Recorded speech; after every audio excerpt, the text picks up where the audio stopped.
Hey there, my name is Drew Brashler, and in this video, I want to teach you how to create a bypass for your external plugins that you're using on your Behringer WING. Now, this is a perfect example of what we can use a snippet for, but if we add that snippet into a show, then we can actually recall it with a single button press in our user section. Now, if you're brand new to my channel, I'm all about helping you feel more confident with your production gear no matter where you're starting from. So let's go ahead and dive in. Now, I have my Behringer WING here, and I have my 4 main vocals and my main left-right. Now, I have waves inserted, Waves SoundGrid inserted on these 5 different sources. So on my main 4 vocals, I have Waves SoundGrid inserted, and then also on my main left-right. Now, my favorite way of inserting plugins like this is by using the external effect type in the effects rack of your WING. Now, we can find that by going into our effects section and then using really any of our effects racks that are built in on the WING. But right here, we can see that on my effects processor 9, I have the effects type set up as external, and that's inserted on my vocal 1. Now, the way that this works is I can choose the send, so I can choose where this sends from. Now, the one thing about this is effects 9, even if it's set to mono, will still have an effects send 9 left and 9 right. So just keep that in mind when you're routing. But this allows me to send my channel 1 to waves or to an external source. This could be local, this could be waves, this could be Dante, this could be a USB path, really anything. And then inside of that effects send, I can also set up the return. So you will see that my vocal 1 is set to send 1 and return 1. And then my vocal 2, same thing, send 2, return 2. My vocal 3, send 3, return 3. My vocal 4, send 4, return 4. And then my main left-right I have on 5 and 6 for the send, and the return is on 5 and 6. And when you routed this, I have set that to stereo, versus the other ones are set to mono. Now, the benefit of using these is I can, by pressing one button, uninsert my effects path on this source. So on my main left-right, if I wanted to listen to what my mix sounded like without my external plugin path, all I would have to do is press on right here and turn this effect off, in which case I am bypassing this effect path. And then if I wanted to turn it back on, all I would have to do is just press on. Now, we can take this one step farther by utilizing a snippet inside of the library and adding that to a show. And then we can actually use our user buttons to create a bypass or an insert. So let me show you how to do that.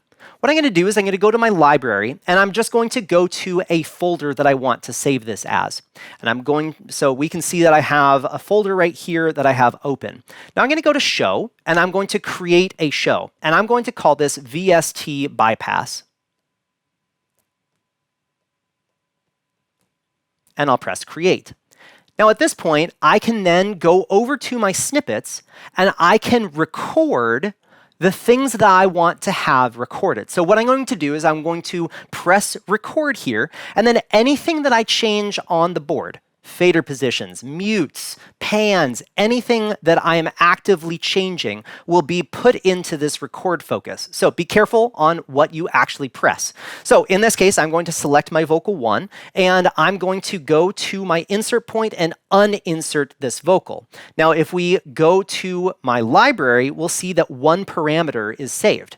So now I will go to the rest of those vocals and do the same thing. So here's vocal 2, uninsert that, vocal 3, bypass, vocal 4, bypass, and then my main left-right I will also bypass. So we can see that I have my vocal 1, 2, 3, 4, and my main left-right all bypassed on this.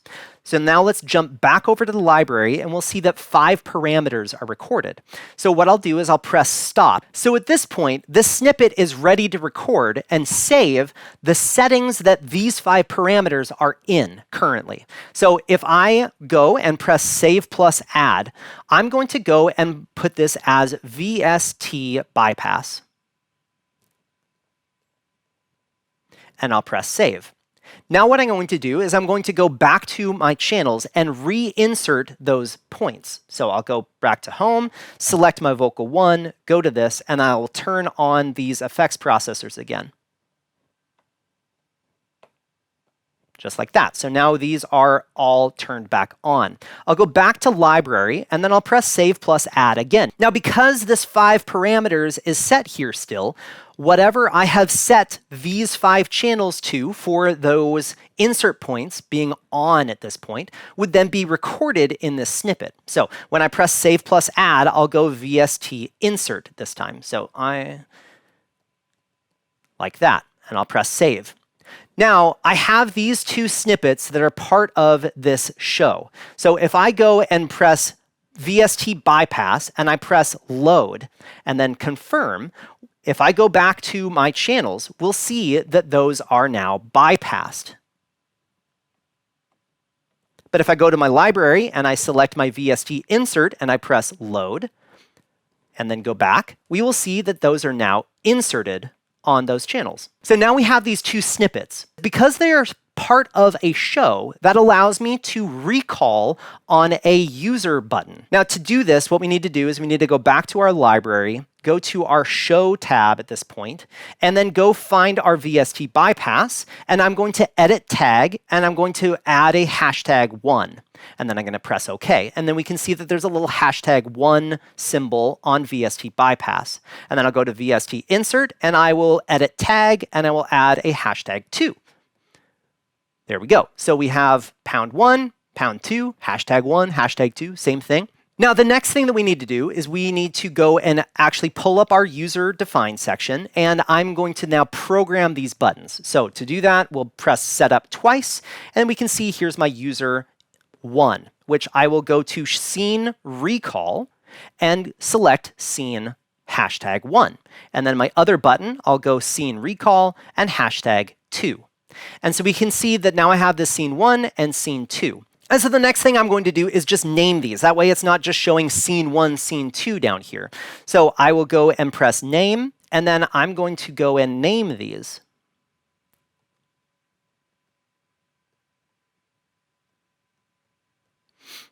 And a little tip is if you put the vertical straight line, it will add a little bit of a highlight to that single word that you have typed. So we can now see that this says bypass VST. And then I'll press close and go to my next one and go name. And then I will add that vertical line and then go insert VST.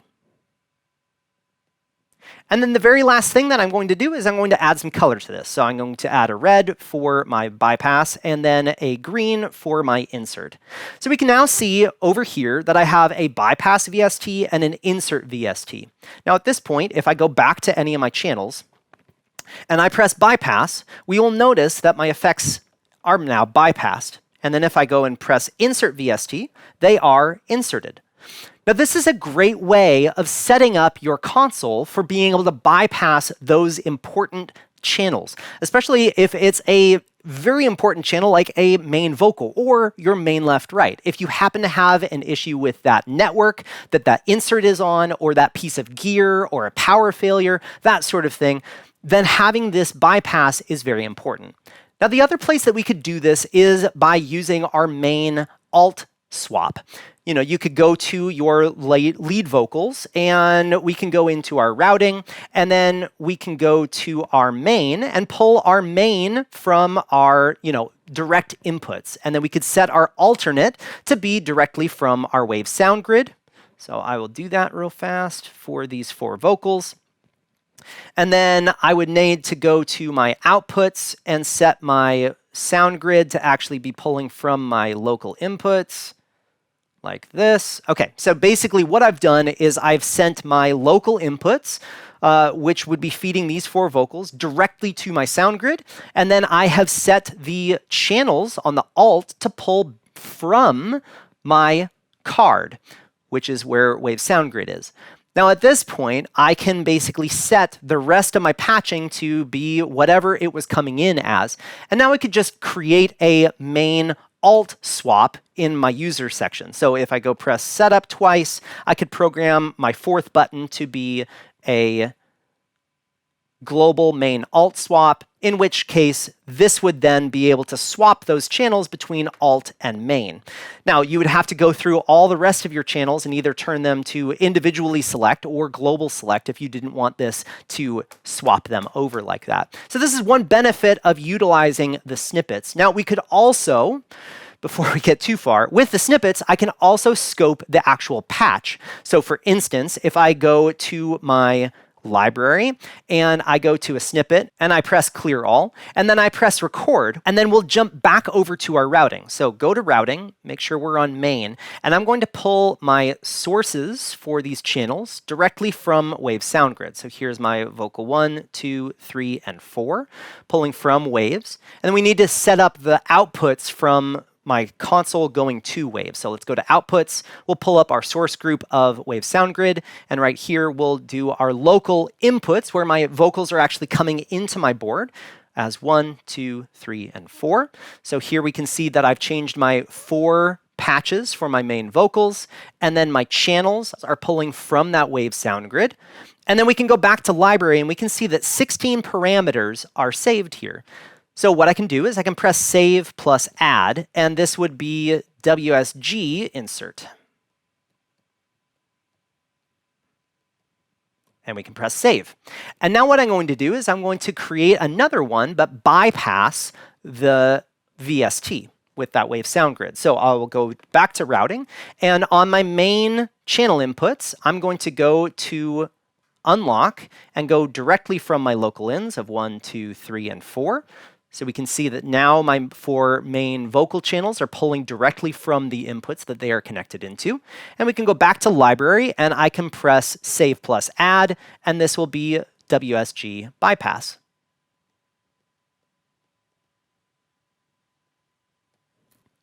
Now I'll go ahead and press stop. Now what I can do is I can go to my WSG insert and I can press load. And then when I load this, it's going to load 16 parameters of the actual patching. Now it'll kind of ripple through in a little bit of a way. It'll start at the very top and go down and patch all of those. And then we can go look and see that my vocal 1 is currently set to the input of mod 1, which is module 1, where the Wave SoundGrid card is.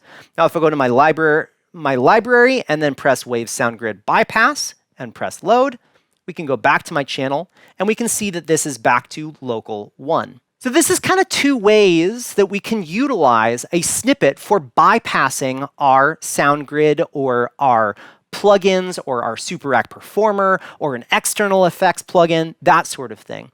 Now, by utilizing these snippets and adding them into the show, I was basically able to add them to my user layer and actually have 2 buttons to be able to recall or not recall. And so you can basically do this for every time you're doing a show with plugins. Basically create these 2 insert points. So you have your VST bypass and your VST insert, save those as snippets, and then add those to your user buttons. That way you can instantly recall to bypass your VST or to insert your VST. Now, hopefully this will help you the next time that you're running plugins and maybe have an issue. Now, hopefully this video was helpful for you today. If you do happen to have any questions, or there's a video that you're hoping that I would make on the Wing or really any production equipment that's out there, please post that in the comment section down below, as I'm always reading through those comments to find videos that are gonna be helpful for you. If you haven't already, make sure to check out my website at drewbrashler.com, where I have a bunch of articles, tips, and tricks, as well as some downloads for presets or scenes for your Wing, X32, M32, or the M Air or X Air. So go check those out if you're interested. Otherwise, I hope you have a great day.